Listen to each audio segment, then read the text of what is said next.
In the dumbbell chest supported row, this is a great exercise to have an implement that forces you to be in the ideal position. Using an incline bench, have your chest on the edge so it pushes your rib cage backwards. For our first variation, you're going to keep the chest on the edge of the bench as you squeeze your shoulder blades to the ceiling.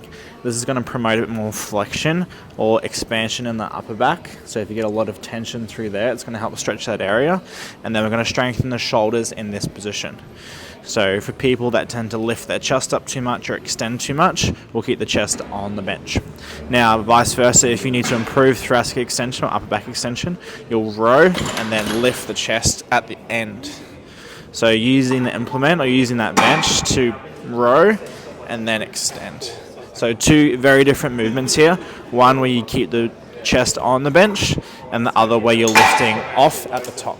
Now, if you have access to a machine, this is probably a bit more of an ideal setup. So have the pad at chest height.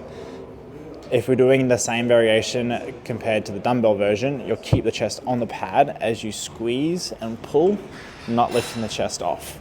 Really good for people who tend to arch too much or use the upper back too much in movements. Then the other variation you have is lifting the chest up, extending, and then using the back more rather than just the arms. So whichever cue I've given you, either keeping the chest on the pad or off the pad, whether it be machine or dumbbell, just follow that.